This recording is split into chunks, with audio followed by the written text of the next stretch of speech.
salaamaaleykum sama mbokku internet yi ñi ngi am mbégte lool nag ñëw tey seet si l'international Ibrahima Ndiaye Chindou Ibrahima Ndiaye Chindou moom duñ leen ko wax muy ancien joueur de la douane defe na ancien joueur de la GIA aussi waaw nekk demoon bitim réew nekk Tunisie joué fa def fa ay jaloore yu bëri ba ñëwaat ñibbisi fii ci Sénégal tey nag moom lañ seet si pour waxtaan ak moom ci actualité bi nag mooy Coupe d'Afrique des Nations ñu ngi lay ziar Ibrahima Ndiaye. As maa ngi lay delloo ziar di la sant di la gërëm vraiment di la ñaanal aussi gis nañu liggéey bu rafet bi ngay def yàlla na la ci yàlla defal ndam ñu ngi lay nuyu bu baax a baax. jërëjëf waaw jërëjëf moom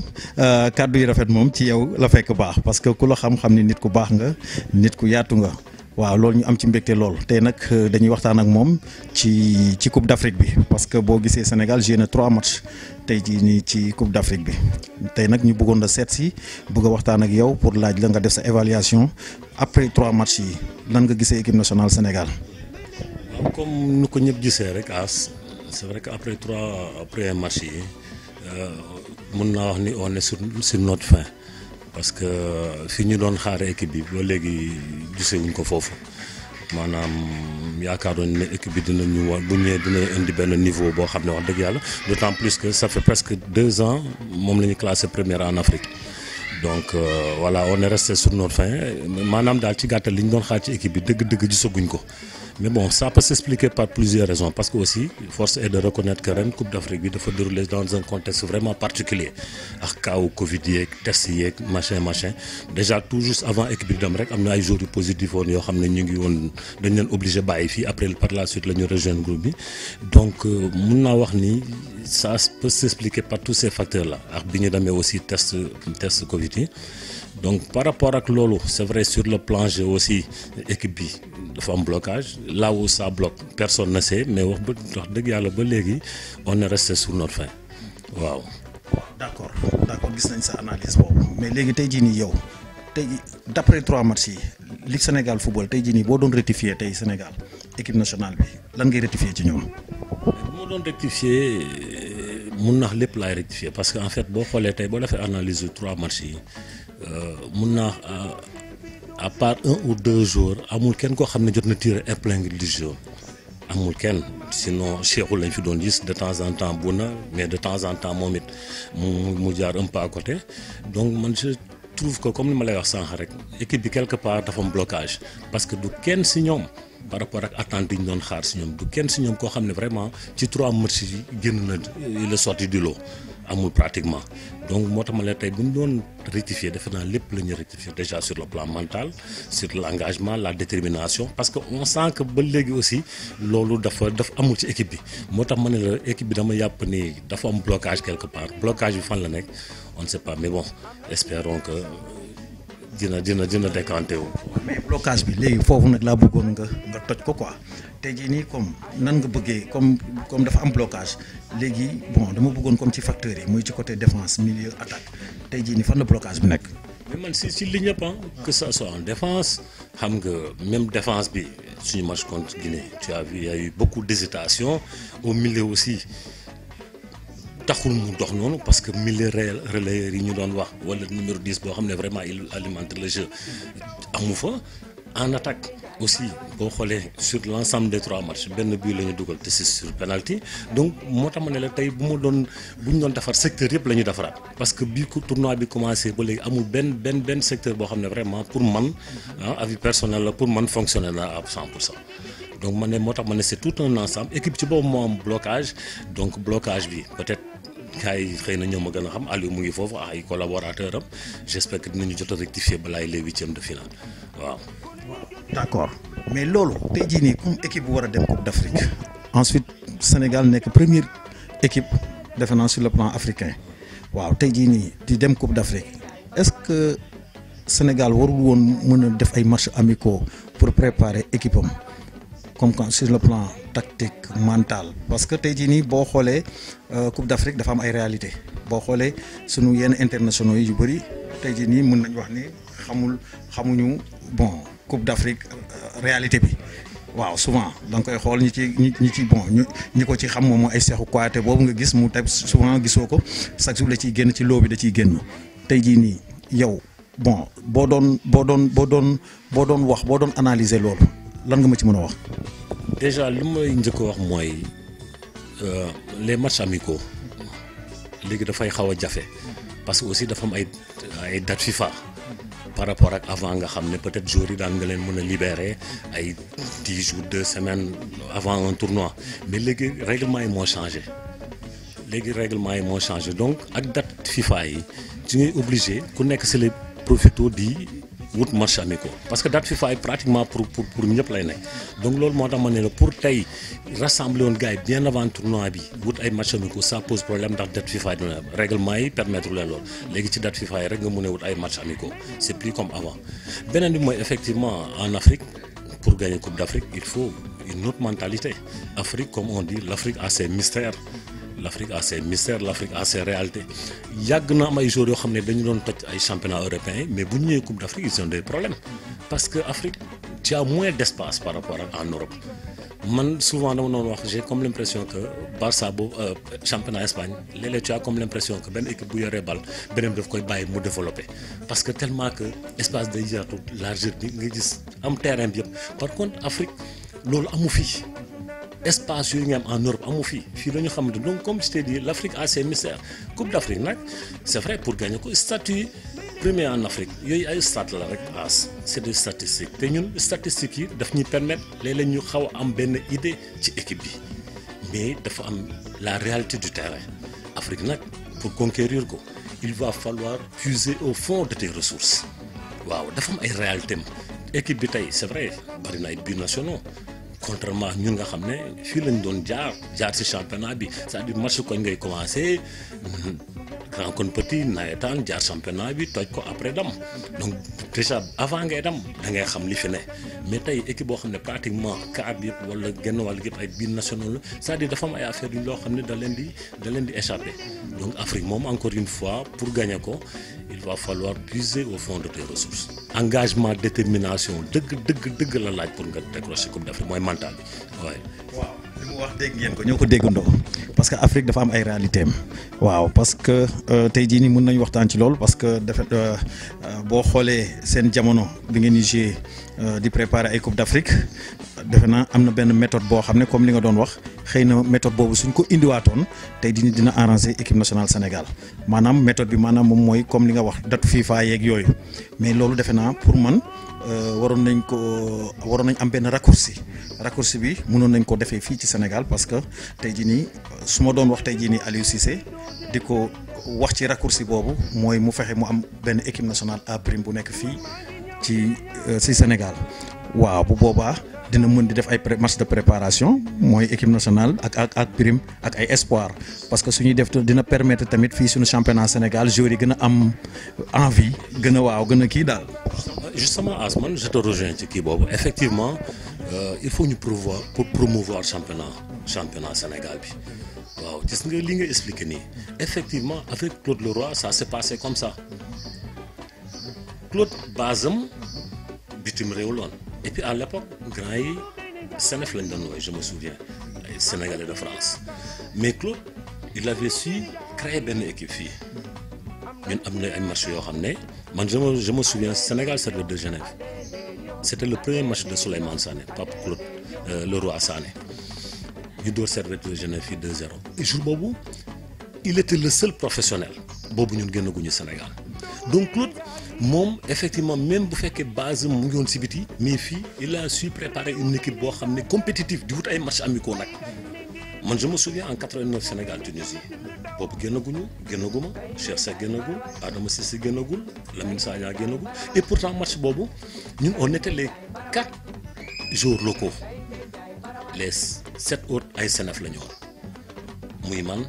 Adama Cissé Cheikh Seck Lamine Sagna 11 de départ yi ñun 4 te boobu génnaguñu Sénégal mais match boobu ku ko seetaan da ngay yaakaar ni 11 yëpp ay problème parce que Claude il avait su da lay préparer ba nga xam ne da ngay xaw a nekk au même niveau ak ñi nekk fa effectivement là ça pose problème parce que tey quoi qu'on puisse dire aussi championnat bi man je me demande ndax booy dañu amati motivation parce que avant bii bi lan la woon nga toj championnat bi fol da dem équipe nationale mais léegi j'ai comme l'impression que aussi boo ko tojee ça ne sert à rien parce que chaque fois match boo amee ñëpp bitim réew la ñuy or que y a des joueurs yoo xam ne fii ils sont ay ngandam joueurs man championnat yi ma dem seetaan ko mais ay ngande joueurs ñu ngi fii donc il faut que gars yi promouvoir le championnat national sénégalais. waaw kàddu yi rafet na comme gis ngeen analyse boobu comme ni ma koy waxee rek international Ibrahima Ndiaye Sendou tey jii nii mun nañ wax la ko am baat ci football Sénégal la waaw parce que ni mu ko waxee rek pour ñu promouvoir sunu championnat foofu ñu xoolaat tamit ni ñu organiser wu waat parce que championnat Sénégal da ngay xool xale yi dañuy jouer rek mais seen xel yëpp nekkatul équipe nationale dañ naan lu ñu def toj duñ leen jël équipe nationale waaw dañuy préférer dem en Europe. waaw kon nag loolu xam naa ni rek bon peut-être xëy na du ci moment bi mais li ñuy wax rek Aliou di ko ñaanal tey jii nii ci continuité ñaan ko tey mu jël Coupe d'Afrique mais tey rek muy gestu di xool changer doxalin peut-être xëy na mi ngi ci xelam mais dañuy wax rek waaw waxuñu pour ŋàññi waxuñu pour kii rek mais lépp rek dañuy wax rek pour defar tey jii nii war nga mën a gën a participer tey jii nii ci football local bi parce que defe naa bi ñu lay jël yaa ngi woon un dirigeant amoon nga poste ci Casa Sport. kon nag comme boo nekkee entraîneur dañ lay ñaan rek après nga xoolaat xam ni rek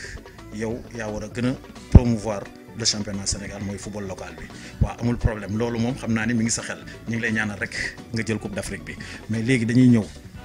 parce que comme li ñu wax rek xam naa ni suñ ko doon wax du fi xaj parce que ci Coupe d'Afrique bi mais léegi Sénégal def nañ tirage Coupe du monde Égypte la am. waaw man de Égypte bi ma gis ci Coupe d'Afrique bi man je dirais que l'Égypte est à la portée du Sénégal d'après li ma gis ci li mu wane ci CAN bi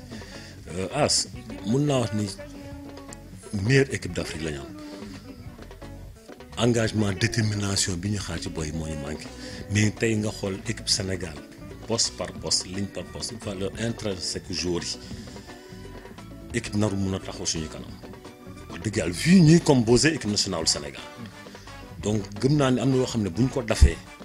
nar nañu mën a dem coupe du monde parce que man Égypte bi ma gis coupe d'Afrique bi franchement du Égypte yooyu ma doon gis